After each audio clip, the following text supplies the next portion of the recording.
So, the topic we are discussing today is the rise of the smart two-wheeler, three-wheeler EV in the vehicles in the space of two and three-wheelers. And I think one of the things which defines smart is this entire concept of ACE. And ACE doesn't refer to tennis, it refers to the autonomous, connected, and E can refer to electric. And connected is the new buzzword. And connectivity has many ramifications, many parts to the ecosystem. And today we are fortunate to have a very, I would say, not only a diverse panel members, but from different facets of the entire connected value chain. And to that extent, it will be very insightful and learning for them, us all there. And I'll start with the state, Dr. Joshi. Sorry, no, Dr. Shweta, which is there. Dr. Shweta, you are coming into the area of intellectual property rights.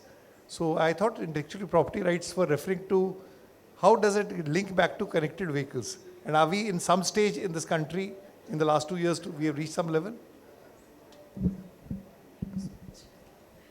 Thank you, Mr. Arun, for inviting me first.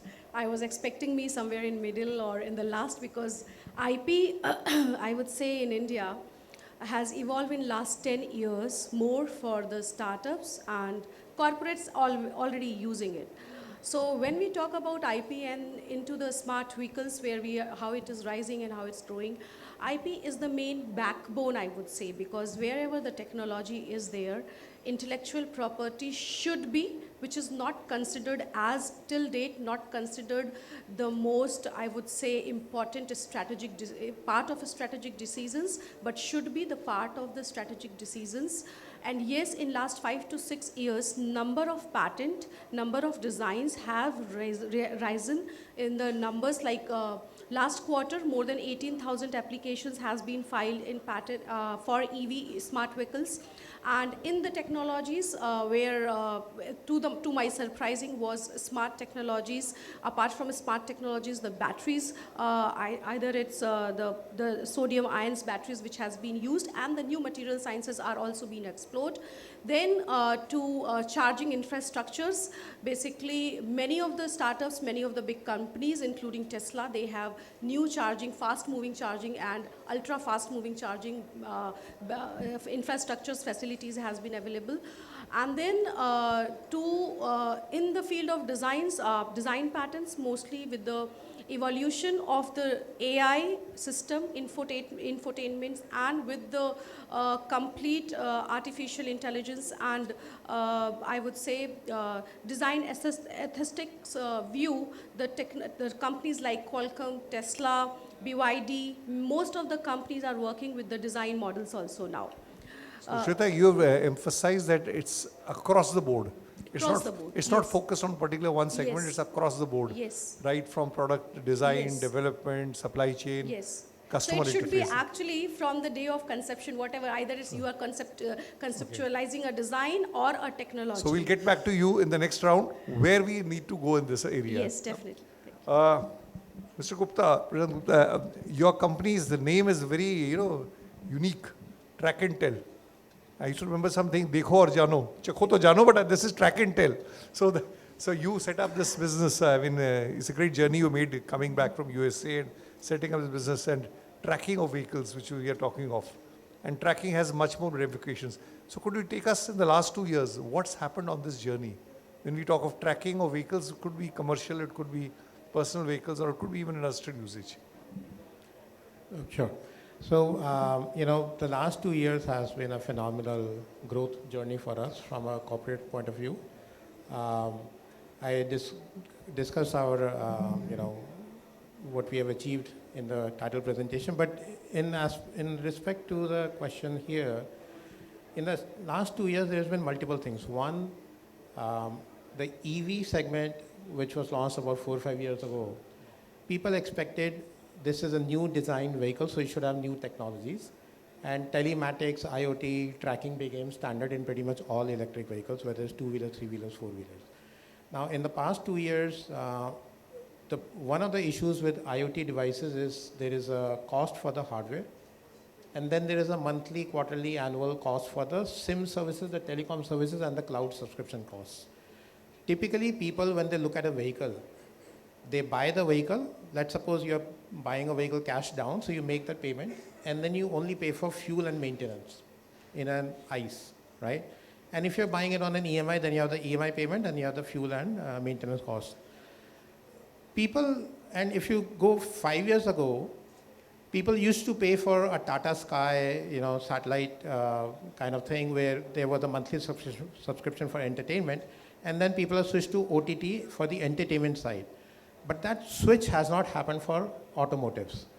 People do not understand that vehicles come with a subscription model now. People are still used to maintenance, fuel, and that's it, right? So that shift is yet to happen. It has started to happen. And our forte is more in the two-wheeler segment. So majority of the two-wheelers are the 100cc, 125, 150cc, which is known as the commuter segment. For them, that 50 rupees a month is a huge cost. And then if you look at the premium segment, 300cc and above, and even the 1,000, 1,200, 1,500, that's a completely different segment, but their volumes are not there. As was discussed in the previous panel, it's all about volumes. So there is this shift happening, but there is still a big gap that has to be jumped over for adoption, for mass adoption. So what I understand, the technology is available, the value has to be seen by customers across the board, and probably it will get seen. Yeah, the value is there. OEMs see that value. So for example, in one of the models that we supply, we are capturing 400 pieces of information from the CAN bus. The consumer just gets to see the location, state of charge, speed, and other things. But the OEM sees a lot of information, which they then use for R&D purposes and for claims purposes, warranty claims and other things. Okay. So good. Coming to you, Dr. Joshi, you represent ICAT and you are involved in the entire technology and development of business even. And one of the key things I think what ICAT does is, one is obviously it sets up standards in the industry. And more than the standards, it also helps companies also to meet the standards. And it's also a watchdog in sense that how these standards are becoming relevant to the market. Now, coming from question which was the previous panelist said, how do you think the journey has evolved in the last 2 years when the manufacturers come to you, OEMs come to you, component manufacturers come to you? Where are we on this journey today in the last 2 years? Thank you, Mr. Malhotra. Actually, see, there are two different aspects to the topic we are discussing today. One is the technology side, and other is how to, I would say, facilitate and enable the technology in the right way. But regulations basically are the guardrails for technology, so that the interventions happen in the proper direction. Like we were hearing to the previous conversation that a vehicle which is known as low-speed two-wheeler is a nuisance nowadays, right? And we are not able to handle that nuisance in any way. But similar kind of things are not repeated when we talk about software-defined vehicles, what we call as smart vehicles. It is important that with the technology, the regulations also evolve. And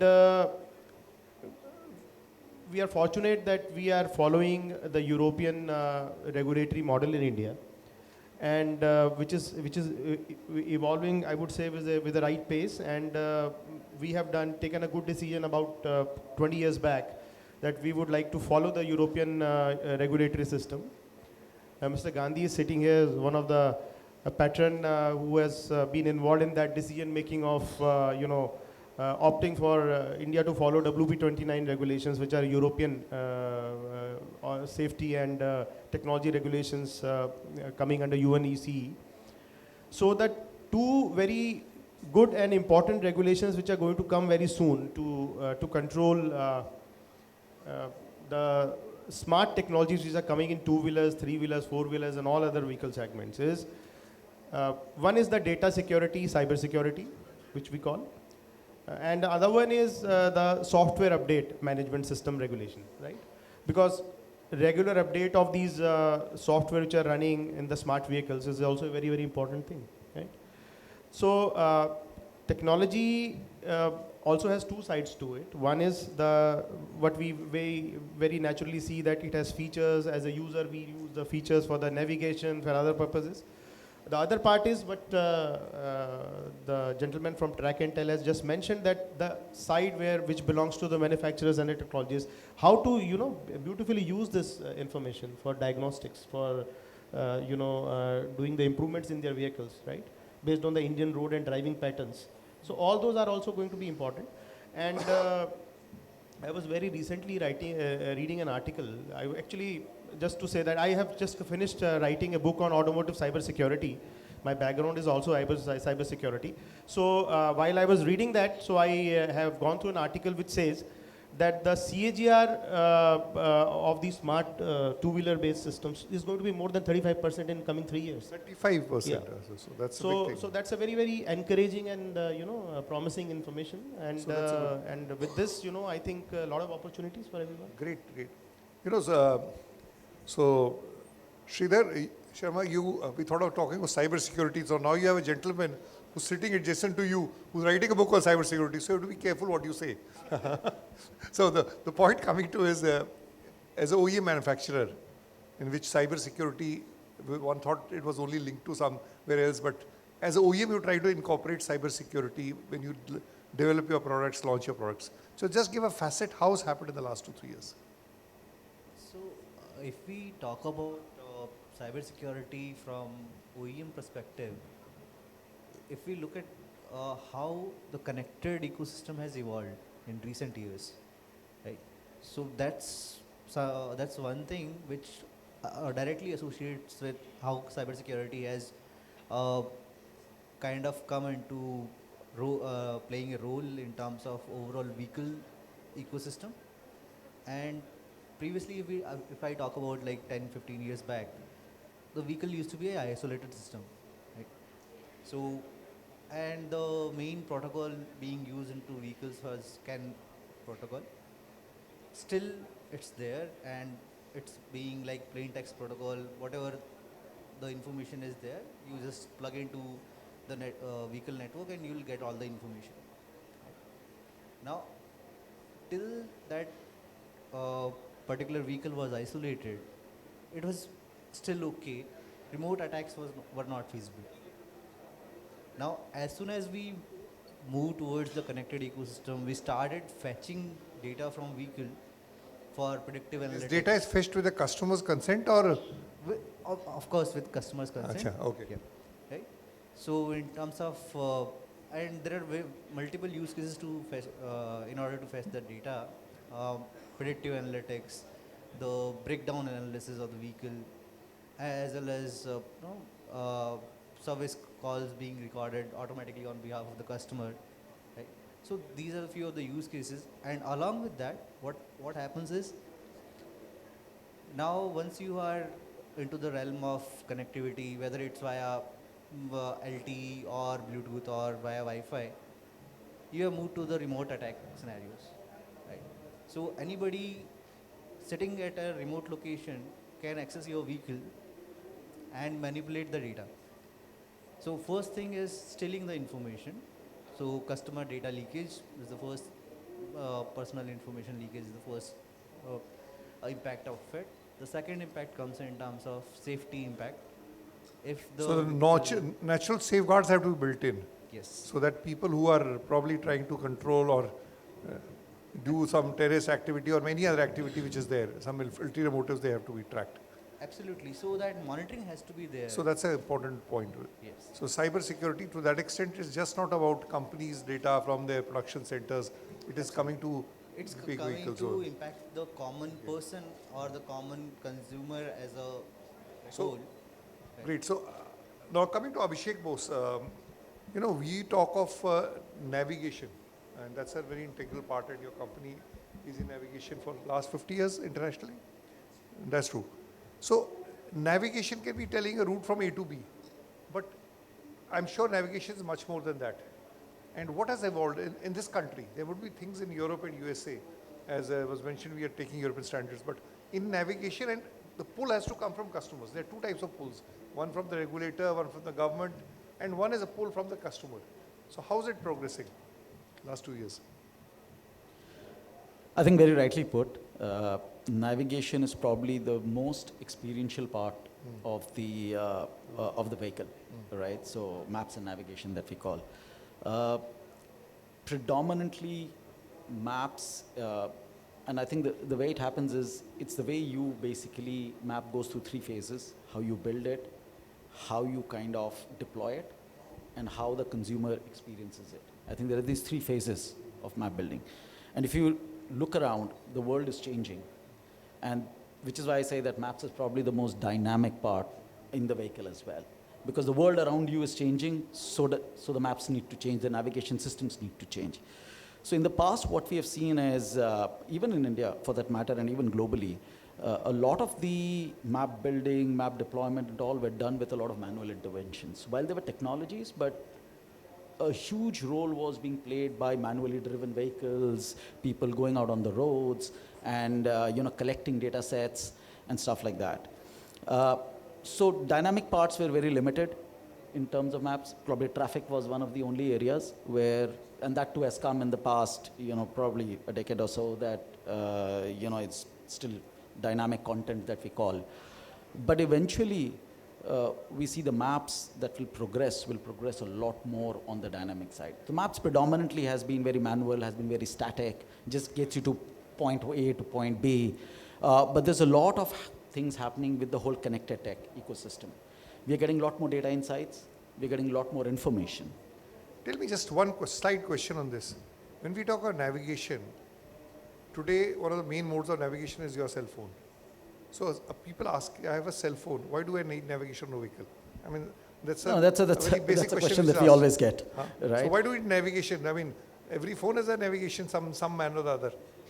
That is true, Map. but in what happens is the way the automotive navigation systems are built, they are inbuilt with a lot more features meant to be more with in tune with the driver. Okay. To make them also, so the use cases that I was talking about is, it's just not about going from point A to point B in certain directions. With the new modern age systems coming, like ADAS coming into play, ADAS coming into play, a lot more role is being played by the maps and the navigation systems. And that's going to be very specific, and that cannot This be has played to by be, the phone. the customer has to feel the need for it. Correct, absolutely. he has to And inspire they're for already it. feeling, I think, certain part is also done by regulations, but yes. So Akshay, coming to you, you're also the entrepreneur bug has hit you, and you are manufacturing electric two-wheelers both in the slow speed, Low speed and high speed, both, yes. Although there was a lot of controversy on slow speed, so but we keep that out of the discussion. No, it's a good topic to speak with. It's a very controversial topic. It's something like the 1857 mutiny, grease cartridge. So I'd like to keep it away from it. So just understand from you, from that user, at that price point, who's not at this thing, what is the value which they see in it? Or is it something which is thrust on them, or there's something value they are seeing? And is the price point right that you can incorporate it in low speed? Because a lot of low speed is used for commercial application. Yes. And commercial application is, there's a dynamic world. They more require the right time, right place, which is there. So Also how the does right it? cost. Right cost. Yes. Cost is an important part of it. Yes. So from past 2 years, we started this company, and multiple requirements come from the vendor, the distributors, OEM as well, for the white labeling B2B. So they first question is about कितने में देगा, ठीक है? White labeling के लिए आप कितने में charge करोगे, कितने में दोगे? Second is about dealer distributor. Whenever we go to them, they ask for the how much amount or how much paisa or penny do you give to us to earn. Third is the gig workers. Even as an engineer right now in our country is unemployment right now. Okay, lot of things happen in country. तो लोग most of the चीज़ें Zomato, Swiggy, Blinkit, they start with their own branding. और छोटे मोटे pizza delivery के जो है, they also start growing their business because education लिया, बहुत कुछ किया, पर कुछ आ नहीं रहा हाथ में. तो पहले दिमाग में ये रहता है कि ईवी ले या ना ले, बैटरी या जल रही है, आग लग रही है, चेसी टूट रही है, चाइना इंपोर्ट कर रहे हैं लोग, बेच रहे, चले तो चांद तक नहीं तो शाम तक. चले तो चांद तक या शाम तक, हाँ? दोनों में से जो हो उनको सुटेबल, ज़्यादा पैसे दे के वो लोग they will try to use the lithium ion battery और they will try to use the lead acid battery. तो लोग ये नहीं सोचते इंडिया में कि लीड एसिड या LFP से क्या फ़र्क पड़ेगा. एंड It's like कि हाँ दे दो चला Yeah, but लेंगे is return the on direction investment. positive or no? It's bit complicated in that situation. नहीं, मतलब Why ये- I will tell you. Most of the as a startup हमें क्या hurdle face होता है मार्केट में जो भी गाड़ियाँ लेके आ रहे हैं as a certification from iCAT, ARAI, NATRAX लेके आते हैं मोटर स्वैप कर देते हैं दे सबको पता है कि खुद OEM ही स्वैप करके देता है और नाम डीलर डिस्ट्रीब्यूटर पे डालते हैं सर ये देखिए क्या क्या बोला जा रहा है. जी जी नहीं एक्चुअली इसमें ना गवर्नमेंट का फॉल्ट नहीं है एक्चुअली ये OEMs के साथ ही ये होता है पर OEMs की भी लिमिटेशंस ये आती है कि लोग बोलते हैं जर्नी क्या है मतलब कस्टमर एक्सेप्टेंस है कि नहीं, which is there at the lower end. Customer खुद बोलता है सर मुझे हाई स्पीड का गाड़ी दो अच्छा, बोलते हैं सर मुझे स्पीड तो एक हो गया because they want to reach faster, Yes. But in terms of all the things smart technologies yes which is relevant for them, are they looking for it or is it something you are trying to sell to them? For logic workers उनको नहीं चाहिए अच्छा, ये clear वो बोलते हैं पर हम ट्राई ये पर करते उनके हैं मालिक को चाहिए. हाँ उनके मालिक को चाहिए क्यों चाहिए कि Okay. मेरा लड़का कहाँ तक जा रहा है अच्छा, गाड़ी लेके बिजनेस करने आ रहा है लड़के Okay. घुमाने जा रहा है ये चीज़ें रहती है तो बड़े बड़े मल्टी यूजेज निकल के आ रहे हैं जो हमने सोचे नहीं थे. Anyway that's good which you are referring to, so interesting perspective. Coming to Prashant, you know, we are talking of, when we talk of tracking or when we talk of even technologies connected, I mean, there are many more layers to it. One is diagnostic of the vehicle, diagnosing the vehicle itself. Then the vehicle, it talks to another vehicle, a vehicle talks to traffic, or it talks to the environment. So, where are we in the journey of, do you see in the next 3 years, the many multi-facets, you know, the potential tapped is still very limited. Is it emerging in this country? And your company doesn't see it, which is coming across? So, just one quick question. Low speed पे लड़की घुमाने लेके जाते हैं? Okay. So Ferrari की जरूरत नहीं है? So in answer to your question, V2V, vehicle to vehicle, vehicle to infrastructure. I've seen a lot of, I was at the CES, you see a lot of these technologies in PowerPoints and presentations. I'm not sure how many of those are available on road globally, if you look at Teslas also. There is, the problem is for a V2V to work, currently, as per my understanding, both vehicles have to be on the same platform. Today, a lot of OEMs are building their own in-house cloud platforms which are not interconnected, right?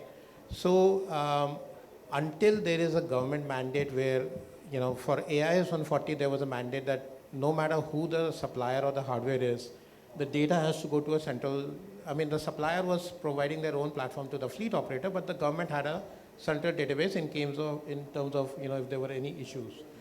So for V2V to work, or all of these things to work, there has to be the central platform where things can communicate with each other. The other thing is, if you look at Indian traffic, you look at Delhi traffic, Bangalore traffic, Bombay traffic, autonomous vehicle will never get you to the office. So a V2V, because we don't even maintain lanes, right? If there are 4 lanes on the highway, there's about 7 lanes of traffic. So what will V2V say? There's traffic. How I can see that, right? A car will say there's an object on the road. Yeah, it's called a scooter, it's called a car, it's called a bus. So I think for a country like India where there is lack of discipline, some infrastructure, there's been a ton of infrastructure improvements in Gurgaon, for example, but I don't know about the rest of the country in general, outside of the metros. I think V2V is still beyond 3 years away. And partly, like I was referring earlier, there is a connectivity cost, right? For the vehicle right now, we were selling devices on 2G network until about a year and a half ago. Now we are selling devices on 4G network. 5G prices are still very high from an automotive standpoint. 5G phones are available because those phones are manufactured in millions. And so the cost of the modem, the chips and the circuitry along it is divided by tens of millions. So V2V is a long way to go, but what about, say, government using it for traffic regulation or traffic diversion? So I think even that, they've put cameras to monitor the traffic, but I am not aware of the government accessing the data from the OEM's cloud or even private operators' cloud, Okay. like ours, to do traffic management. We've had interest from here and Map My India for the traffic data, but that is for their own mapping, right? But not from a regulatory standpoint. So coming to you, Dr. Joshi, ICAT, because it's the brain of the government, the brain, I mean, it represents the public even, it represents the government even, it represents the industry even. How does the symphony gets created? Because if various players or various parts of the ecosystem work differently, what do you think should be done to make it very smooth, friction free for the next 3 years? What is the path ICAT is trying to make or you are trying to make? See, ICAT is only an agency which is responsible to type approve and take care of the regulatory aspect of any automotive. But technology. regulatory aspects, the one they created, I reckon it has a major role to play Yes. in their thought process even. So see, we are involved in all the regulatory discussions. We are a part of all the government panels which are actually trying to, work on any technology side. For example, the M3M SIM, which is being discussed for the vehicle-to-vehicle communication and all that. Then the spectrum allocation for the RF communication between the vehicles. Then similarly, any topic which is related to the vehicle tracking system, which has been mentioned about AIS 140. But one thing, being from the side of government, still I would like to make a comment. In India, regulations are being dealt in a very, very nice way, I would say. What does nice mean? Because we are following a system which is already very well established, which is European, right? So there is no gap in terms of adopting a regulation. Okay. The issue is enforcement. Adoption to enforce. Enforcement is the problem. Now, what he has said about AS 140, let me try to make few comments on it. AS 140 was done and started. I was the convener of that standard, AS 140. So the objective of putting AS 140 was very noble. It was done with a thought process that each and every commercial vehicle will be tracked. Government will have the data. That data will be used for multiple applications, for regulations, for enforcement, for traffic management, traffic planning, smart city. There was a lot of brain behind it. But when it comes to implementation, see what happened. Unfortunately, government has not set up even a central command center. Now, where that data goes? There's a switch in the vehicle tracking system, which is called SOS switch, which was done after the Nirbhaya event happened in Delhi. The purpose of that switch was that if somebody presses that switch, that goes to a central server, then police takes an action, right? But there is no command center where that message will go. We spoke to the Home Ministry. They said we don't have enough number of policemen who can attend those calls. Okay. So when we are trying to implement something, it is important that whenever somebody is doing, we just do it. That's the problem.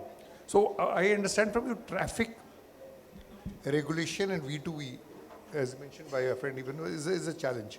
But when we talk about individual application, if it helps me in driving better, it helps me in navigating myself better, that there is clarity on that aspect? Sir, one thing is there. If you need something on a vehicle, you will have it, whether regulations are there or not. Okay. And it will work perfectly for you. I will give you a few examples. You have navigation systems in cars for how many years now? A lot of years. And you have been using it beautifully, right? Similarly, e-rickshaw is a very big success story. E-rickshaw is a phenomenal Regulation story. came much later.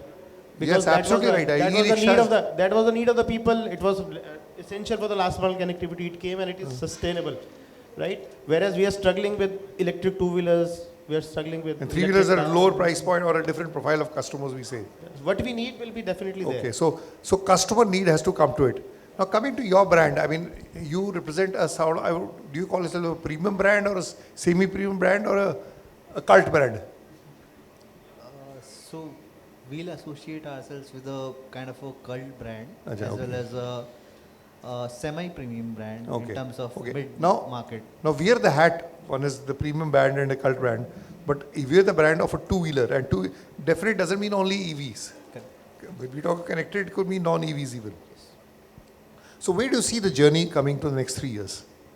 What is becoming premium based? How much will become mass based? So if we talk about in terms of next 3 years, the connected platform would become a common feature across all the automotive in terms of two-wheelers, right? Most of the features, if we see, and we are already seeing that, turn-by-turn navigation and Bluetooth connectivity to display units and these kind of features are getting mainstream in two-wheelers. And within next 3 years, the security regulations will definitely come up in terms of AIS 189, 190 for two-wheelers. That's what ARAI is planning to do. Right. So that's a regulatory aspect from two-wheeler industry point of view. And if we talk about from a OEM perspective, of course, there will be a lot of EV initiatives and connected feature initiatives will come up from OEM standpoint. Yeah, sure. Just to correct you, the regulations don't come from ARA and ICAT. It comes from Ministry of Transport. We are just helping them to bring Sir, the आप regulation. सामने दिख रहे हैं तो हम आप ही को मानते हैं ना सब लोग. So the second point is that from the cyber security standpoint, there are three important and critical things which I'd like to mention as essential. One is the regulatory part. Regulation is going to come because regulation is Will being come, as copied from Europe. So no rocket science. You have to copy and implement. Modified and modulated for India. Not even that. Achha, okay. Toto. So the second part is the data protection law, which is still in circles, not yet finalized. I don't know when it is going to get finalized, but Achha. that is one of the backbones of this. Unless we have that Data Protection Act, like Europe has GDPR, we are still not Okay, so- having that regulation law finalized, but that's a law. And the third is enforcement of the law. That's more. If your data gets leaked or stolen, what action is taken against the culprit is also an important issue. And the third big issue is how to integrate these upcoming smart vehicles with the legacy vehicles, which are billions on the road. On the road already. So that's again a big challenge which need to be handled over a period of time. So that's important. Yeah. Coming to I'd like to Yeah, one point to that. In addition to the enforcement, there's also the issue of the cybercrime, because the cybercrime cells in India are just way too overloaded with all of these financial frauds. So for them to handle anything to do with cybersecurity as far as the vehicle is concerned, that is something I'm not sure is even being talked about right मुझे now. लगा वो enforcement का ही part है, लेकिन Okay. if it can be dealt separately, I don't know. So Shraddha, since you're the non-automobile person in the group to some extent, we'll try to demystify. So we hear these words: intellectual property rights, data privacy, data pilferage. How does intellectual property rights, the way it is moving, does it resolve some of these issues, or it is just OEM said that I have a design which I need to protect? So as you said that I'm the odd one out. Not the odd one same out, you are way- sometimes Same way, IP has kept the odd one out in India for many years. But I thought IP practice is the most growing practice and the most highly paid Now, from professionals. last 6-7 years, IP practices is the most growing practices because there is no way out. A company can survive without protecting its own technology and the processes. So now coming back to your question, see, IP is not a thing which should be treated or can bring the reform. It can actually protect the reform, right? Protect the So, reform. yes. So it is for the technologies, for the processes which the companies are bringing. There are players now, there are offbeat players which we call in IP like Google, Apple coming into the picture, bringing their own technology. Either it's related to batteries, either it's related to infrastructure, either it's related to human machine intelligence, right? So these are the players coming, beating the players who are beating the players like Tesla who are into this game from long time. Then there is a unity which is required with the startups, corporates and the academia also, because this game, when you IP is what it's the is like you are not only protecting but stopping others also from using that, right? So there will be in future more of cross licensing, more of patent licensing, like Tesla following North American chargeable system and CCS. So more of patents will be seen in these areas because these will bring the more reforms. Then material science, new material science are coming into pictures, and these reforms comes from where? New startups and the academic research also. So IP, I would say, has become now the backbone and will be playing a key role differentiating and stopping others also from using unregulated and illegal ways. away the technologies. So that the government support or the government laws are there in place. Yes, very much. And is the enforce- government serious enough to ensure, or state governments or local authorities in So some way? it's IP is not state law, It's more but central. it's a national law. And India in last 10 years, which I as a IP attorney has seen, has grown very serious about IP regulations, acts and rules are in place. Enforcement bit issue, but has improved, and I see as an attorney will see more of improvement in India. But if you go outside India, in US, Okay. China, where the market prevails, you have huge regulations there. So Akshay, coming to you, आपसे ज़मीन की खुशबू और ज़मीन की आवाज़ ज़्यादा आ रही थी, हैं? तो आपसे बात करते हैं, जी, बिल्कुल। हैं?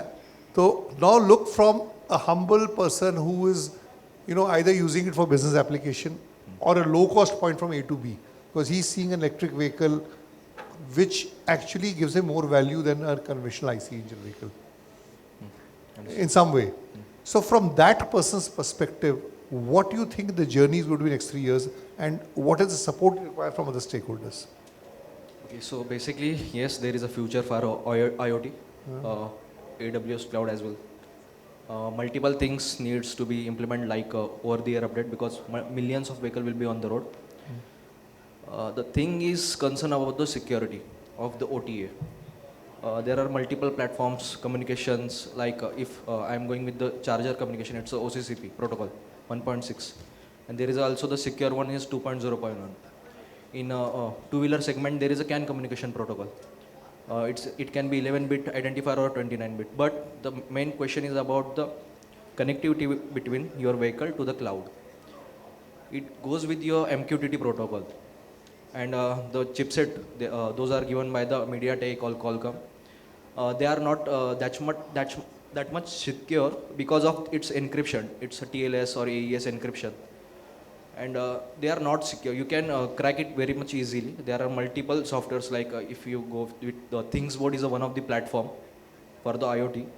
You can easily crack it down. So we need to make secure platform for that. Secure, that was being talked of, cyber security Yes, secure yes, platform, yes, which is this there. is the one So thing. this is required at the entry level and even Yes, and approximately. also if some concern is about the privacy policy, if I am driving up the vehicle and people are thinking that अरे मेरा location तो जा रहा है किसी और के पास में, so they will run ads कि आप कहाँ जा रहे हो, क्यों नहीं जा रहे हो. वो तो ऐसे ही run कर रहे हैं ads. Yes, yes. So they are selling their data. Okay, so ये भी एक चीज़ें आती है concern में, तो ये चीज़ें भी regulate होनी चाहिए. Now coming to you, we're talking about navigation. What do you think it will evolve? I mean, as we said, it's not from A to B. Various other problems or challenges statements have been identified. Is there something which navigation systems can do, if not to fully resolve it, to mitigate it partially? No, I think if you look at different use cases today, from a maps and navigation perspective, as it evolves, there is obviously a lot of use of technology that is happening. I mean, we simply talk about AI, ML technologies, not only from a map building perspective, validation perspective, but also how it's powering some of the other use cases. I mean, we typically talk about ADAS, ADAS, all of these, right? And navigation plays a very, very fundamental role in that. Also, basically, from a fleet owner's perspective, who are owning, right? I mean, this was more of a consumer business, but if you look at from a fleet owner's perspective today, one of the major concerns that they need to do is obviously track these vehicles, monitor these vehicles over a period of time, right? And a lot of use cases around track and tell also being driven out of these maps and navigation services, right? In future, I think the use of these technologies mapping are only going to grow. The connected ecosystem is going to grow, but as we mentioned, that it needs to have the right infrastructure support. So, when we're talking of this growing, one of the challenges is, and this is mentioned a number of times, who's the Sutradhar, or you can say the Zubeen Mehta, who's controlling it? Or are there people working at cross purposes? Is there something which you see? Because ultimately we side industry, academia, we talk of various standards of battery which are different, we talk of various other standards. So is there some voice which is trying to at least navigate it properly or to regulate it properly? Because what is available, not what you do.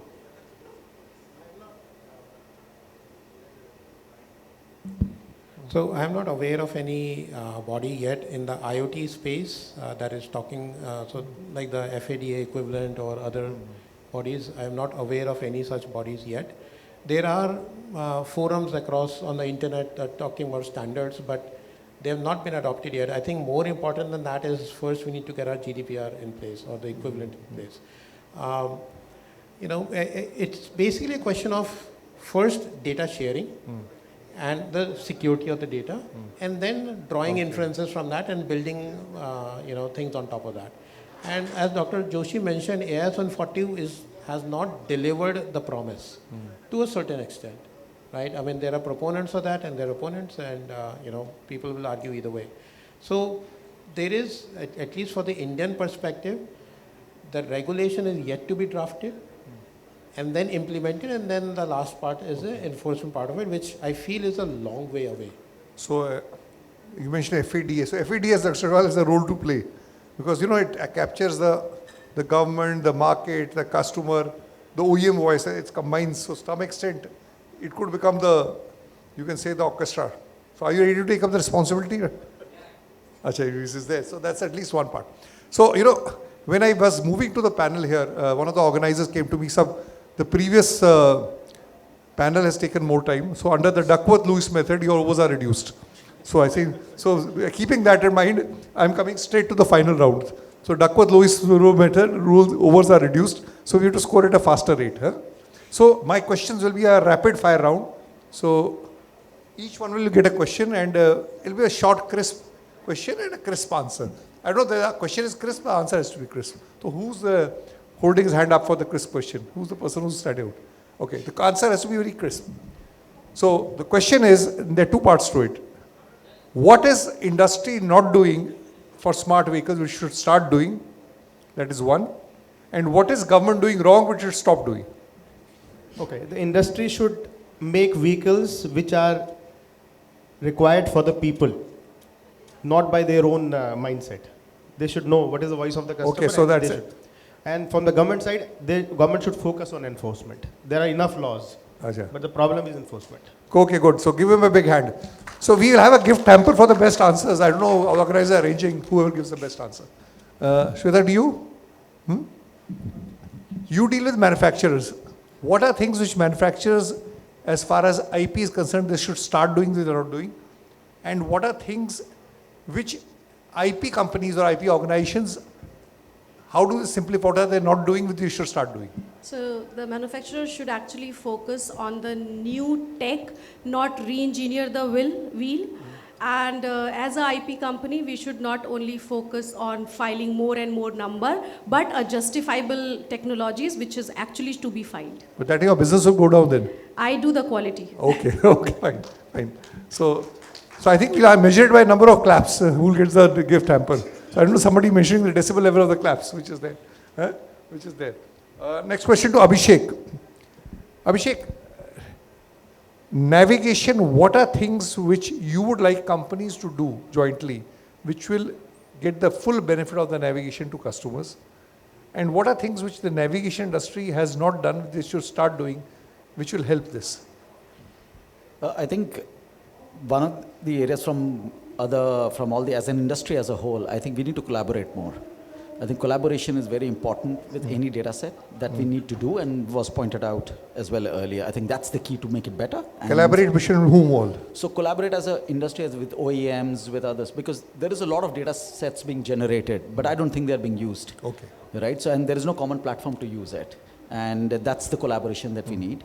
And I think the areas that I think as a map company itself also think is also to, I think, work a lot more deeply with local partners, smaller partners, and see how you can bring them onto a common platform and make them bigger. I think we need to put that effort a little bit more. If you had a wish list, what do you think, two things which OEMs should do, which should be very simple, which will help the entire industry? My wish list from a personal standpoint is... Not personal, from a customer's point of view. Right. From a customer standpoint is, I think from an IoT provider, the primary purpose should be anti-theft solutions. Anti-theft. IoT can help to a large extent with that. most But you have immobilizers now in all vehicles to some extent, so that so is. that's what I'm getting to. Most vehicles have the key fob, which has a chip and the immobilizer, but there are a lot of ECU remapping softwares available. And once somebody, we're going to non-crisp range of the answer. Somebody once told me any self-respecting thief has the right tools. So if you, Can you repeat it again? any self-respecting thief Ah. comes with the right tools. Acha. I was remembering of Jai Viru of Sholay to that extent. So people do swap out the ECU with a hacked ECU to Okay, steal a okay, sir. vehicle. So that's something which you're expected to do. Coming, whom I have not taken? Huh? Acha, nahi, we are coming to you.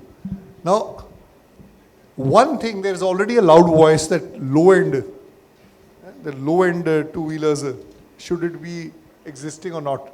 So my question is there a solution to the low-end electric two-wheelers or no? If we suppose you scrap it or ban it. No, there is a solution. If you can go like there are cycles. Those are also going with the 350 watt motor. Actually, what rule says? So 250. short, crisp answer. Yes, 250 watt motor, 25 kilometer per hour speed, and one of the most thing is the 60 kg of weight should be there Okay. of the vehicle. People are ready to go with the 25 kilometer per hour, but they are not ready to go with the 250 watt motor. Okay. And as far as low-end, people who manufacture, because they serve a very purpose at a certain price point, low-end, or we can say not low-end, low-speed two-wheelers, or even low-speed, I would say the electric, nobody's talked of the auto rickshaws, electric rickshaws. What are things they can do in a very simple manner, which can improve the entire concept of these smart vehicles? Improve your manufacturing technology things, reduce your overheads, and try to make your factory that much smooth, efficient, that your cost should be minimized in that. Okay, okay, fine. So, coming to you, now, is something which OEMs who are involved, what should they start sharing with the lesser known OEMs for the good of the entire ecosystem? One of the things that can be shared across would be the best practices and basic hygiene that needs to be maintained. So, if I talk about So basic hygiene, what does basic hygiene mean? basic hygiene, No, because you have, suppose your company is evolved. Correct. What is something which you can share? Because a lot of companies keep their things to themselves. As ma'am said, intellectual property rights, they want to keep it to themselves, which is there. So what is something which you can share? Sharing is caring. So sharing is caring, specifically talking about security aspects and data privacy point of view. So if we look at the past trend, all the attacks that have happened, there is a basic hygiene missing. Private IP exposed to the public network. Okay. Storage, Amazon storage exposed to the internet. Now these are the basic things that can solve the issues. And if you had one request to make, one only single request for the government to do, which should not cost a lot and should not take time, what would be your request? From the OEM perspective. One request. So a request would be to be very clear about what the direction is. When you say clear, what does it mean? A long-term plan, clear plan, but technologies are changing so fast. So how can you? So when I say clear in terms of what is expected from the OEMs, and it has to be very concise and clear, right? It should not be like, okay, right now we are doing this, and within 3 years span, you are supposed to do this. And So more medium-term, long-term horizon. yes. So Dr. Joshi, I'll give you the last word. You heard all the people from various perspectives, what they should do, what should not be done. If you had a wish list and you are not wearing the hat of ICAT now, you are wearing the hat of all the panelists together. What are 2 things you think if they are done, 2 simple things which will help this entire journey of smart vehicles? See, my personal opinion now. Personal. Yeah, is that if we want to sustain for a longer period of time, what India should be doing, what industry should be doing is to increase their spend on research and development and innovation. Okay. That is a primary thing which I personally feel lacks here, because it's very convenient for a tier 1 company in India to strike a JV with an outside company. So It's research. very simple for a company to buy, get a raw material and disassemble. So part local from China. indigenous R&D, which is there. That's is one. The second is that we should start respecting the law. Okay. The problem is not only on the government side, the problem is with the people also. Okay, so- We are so good when we go to Europe. So change set of mind But with the, we with the fear factor also we, working. we behave differently in India. So fear factor should also work, which is there. There should be, yeah. One question, and I'll take anybody on the panel can answer it. We are, as a company, we are the world leaders in IT. What is something which we are missing out, which we have not done, and rather we keep looking to Europe or USA to ape them? Because we have the whole IT developed industry here. All the global capability centers are here. What is something we are missing out? Sir, I tried to cover it in the first statement. I will again do. The problem is the legacy, the British legacy we carry on our head, that we prepare people who are white collared. We can work for Nvidia, we can work for Microsoft, but we can't work for us. So we prepare, we make people with so much of hard work. A student gets into IIT Delhi or IITs, then he has definite plans to go to US and settle there. So when you were saying, I was remembering history, which I used to do in my general knowledge.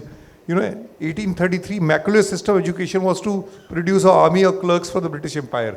So you're saying something, we're still continuing that legacy. We have, since 2014, I would say, I can see something is happening. Okay. It'll take time, but. Okay. Last 2-3 questions from the audience. Any questions from the audience, and you can direct it to any panel member. Yeah, please do. Can somebody give him a mic fast? Keep the question crisp and sharp. And if you have any particular panelist whom you want to focus the question on, please specify. Hello. Yeah. So my name is Virat Shetty. Again, I'm from Prevalent Automotive. I have one small question from Mr. Abhishek and Yeah, you can read the question. Pranush. So what is it like for the vehicle safety part, right? We have geofencing. We can lock the vehicle using remotes and everything. But what can be done with IoT and navigations to actually block the vehicle from any end, be it in a vertical integration pattern where the vehicle is going, or through a sector-based system? Who will answer this question? I think the question is refers to you.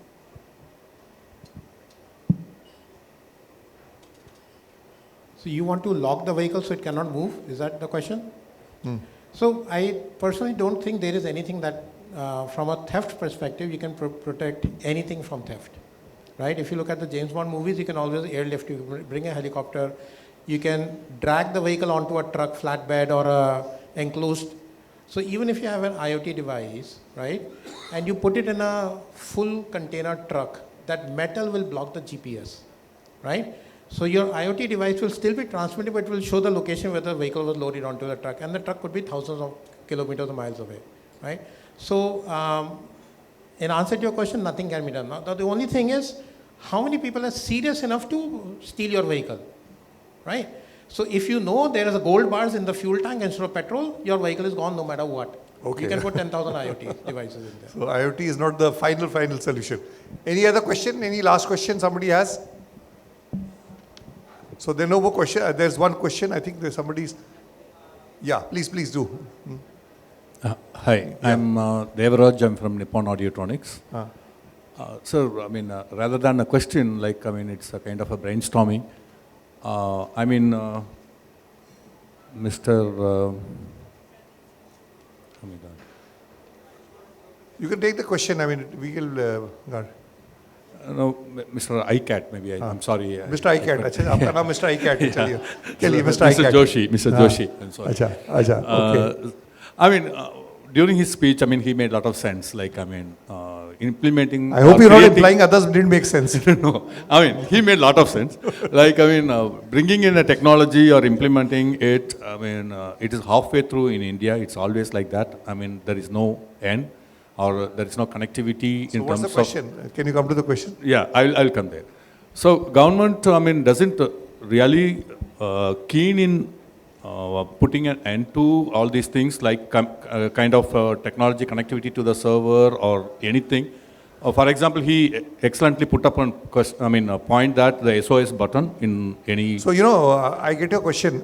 He's talking of the will of the government Yeah. and the will of the government to enforce it. One is in terms of law and then third is law enforcement. Though I am not an official spokesperson from the side of government, but I think there are being discussions now. They have understood the need of what government should control, right? Okay. This is what I understand when I attend some meetings nowadays. Recently, you might be hearing that we are going to go for a GPS-based tolling system, Okay. where a lot of stakes are involved, where a lot of billions and billions of rupees of payment will happen every day. So then now government has to take control. Okay, They good. have to. So good. So we're completely running out of time. So thanks all the panelists. I think what came out is the smart vehicles. If we had this discussion 4 years back, we were nowhere. We've come a long way, but there is a long way to go. And I think the voice which is hearing is how can we regulate it? How can various stakeholders work jointly, collaborate across the board so that we move ahead on this and we don't only become a center for excellence in India, but it can become a global center like we are in IT. So I'll end with a quote. The woods are lovely, dark and deep, but we have many promises to keep and miles to go before we sleep. Thank you very much.